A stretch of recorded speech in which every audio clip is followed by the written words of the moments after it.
गरीब घर की बेटी की शादी की कहानी एक परिचय। गरीबी में जीवन व्यतीत करना हमेशा ही कठिन होता है और जब बात आती है बेटी की शादी की तो यह कठिनाई और भी बढ़ जाती है। यह कहानी एक गरीब घर की बेटी राधा की है जो अपने माता पिता के साथ छोटे से गांव में रहती थी। उनके सामने कई चुनौतियां आईं, लेकिन परिवार ने हार नहीं मानी और सब मिलकर एक सुंदर शादी की योजना बनाई। 2. राधा का परिवार। राधा के पिता रामलाल गांव के किसान थे। वे दिन रात मेहनत करते थे, लेकिन उनकी आय बहुत कम थी। राधा की माँ सीता घर के कामकाज में व्यस्त रहती थी और अपनी सीमित संसाधनों में ही परिवार की देखभाल करती थी। राधा खुद भी पढ़ाई के साथ साथ अपनी माँ का हाथ बंटाती थी। उनका जीवन सादगी से भरा हुआ था, लेकिन खुशियों की कमी नहीं थी। 3. विवाह की चिंता। राधा की उम्र बढ़ने के साथ साथ उसके विवाह की चिंता रामलाल और सीता को सताने लगी। गांव में दहेज प्रथा का प्रचलन था और गरीब परिवार के लिए यह एक बड़ी चुनौती थी। रामलाल ने कुछ पैसे बचाने की कोशिश की थी, लेकिन वह पर्याप्त नहीं थे। 4. समाज का दबाव। गांव के लोग भी लगातार रामलाल पर दबाव डालते रहते थे कि वह अपनी बेटी की शादी जल्दी कर दे।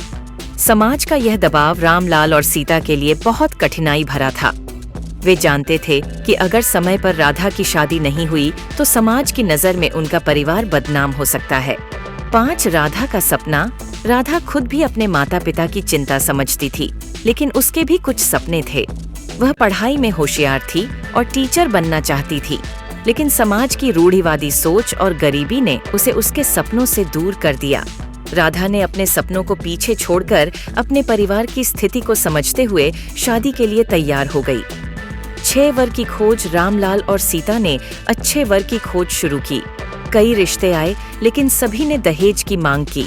रामलाल के पास इतना पैसा नहीं था कि वह इन मांगों को पूरा कर सके। इस बीच एक दिन गांव में एक शिक्षित युवक राजेश अपने माता पिता के साथ आया। राजेश के परिवार ने दहेज की कोई मांग नहीं की, बल्कि उन्होंने राधा के गुणों और उसके परिवार की सादगी को महत्व दिया। 7. विवाह की तैयारी। रामलाल और सीता ने राहत की सांस ली और विवाह की तैयारियां शुरू कर दी। गांव के लोग भी उनकी मदद के लिए आगे आए। सबने मिलकर विवाह की योजना बनाई। सीता ने अपनी पुरानी साड़ियों से राधा के लिए शादी का जोड़ा तैयार किया। गांव की महिलाएं मिलकर हल्दी, मेहंदी और संगीत की रस्मों की तैयारी में जुट गईं। 8. सादा और सुंदर विवाह का दिन आ गया। पूरा गांव राधा की शादी में शामिल हुआ। विवाह सादगी से भरा हुआ था, लेकिन उसमें खुशियों की कोई कमी नहीं थी। राजेश और राधा का मिलन एक उदाहरण बन गया कि बिना दहेज के भी खुशहाल जीवन की शुरुआत हो सकती है। राधा के माता पिता की आंखों में खुशी के आंसू थे। उन्होंने देखा कि उनकी बेटी अपने नए जीवन की शुरुआत खुशी और सम्मान के साथ कर रही है। 9. विवाह के बाद। शादी के बाद राजेश और राधा ने मिलकर अपने जीवन को संवारा। राजेश ने राधा को उसकी पढ़ाई पूरी करने के लिए प्रेरित किया। राधा ने कड़ी मेहनत की और शिक्षक बनने का अपना सपना पूरा किया। वह गांव की लड़कियों के लिए एक प्रेरणा बन गई। 10. निष्कर्ष। राधा की शादी की कहानी हमें सिखाती है कि कठिनाइयों और चुनौतियों के बावजूद अगर हिम्मत और दृढ़ संकल्प हो तो सब कुछ संभव है। यह कहानी दहेज प्रथा के खिलाफ एक मजबूत संदेश देती है और सादगी में भी खुशियां ढूंढने की प्रेरणा देती है।